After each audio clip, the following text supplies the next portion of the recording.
ए 10 वर्ष जो प्रकार परिवर्तन होती से कथा आज जनमानस एक उल्लास सृष्टि कारण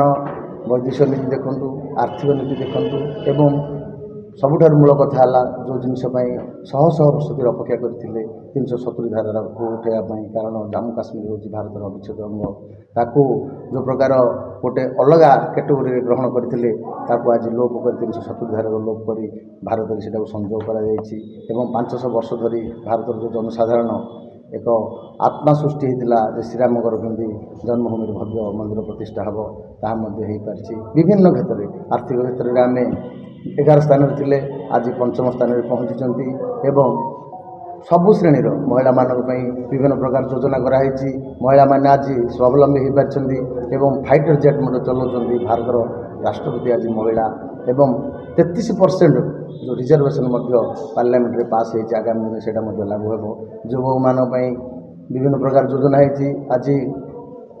आर्थिक शक्ति बढ़ावाई एवं देशर मान स्वाभिमान एवं गारिमा को बढ़ावाई नरेंद्र मोदी विभिन्न प्रकार सब कार्यक्रम हाथ में नहीं जहाद्वारा आज समस्त जनसाधारण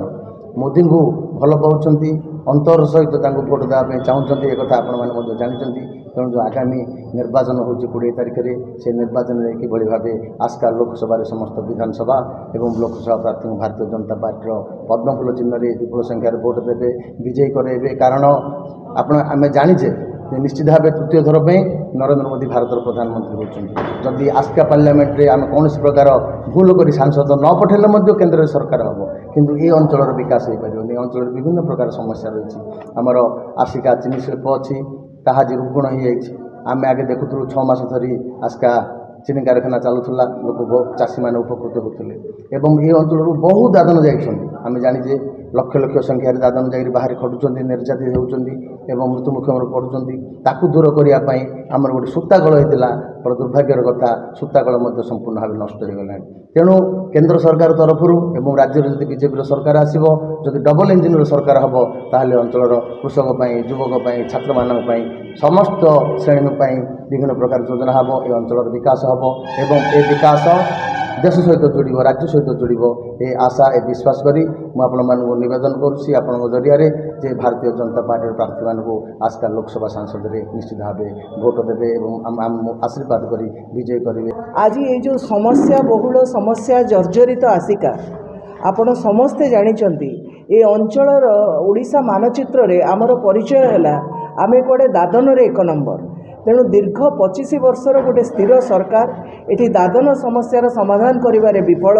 एटी कल कारखानाटी है ना 25 वर्ष गोटे नुआ छुंची कारखाना है तेणु दादन को खटिवाई दादन जमती खटिवा को बाहर को मोर भाई माने जीवे ना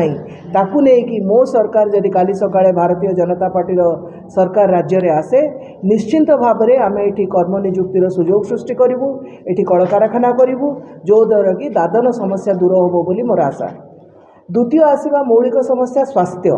स्वास्थ्य अवस्था मुख्यमंत्री निज जिले में संपूर्ण भाव में विपर्यस्त आपण गत दिन देखिए कौ भी आपण सरकारी डाक्तरखाना को जातु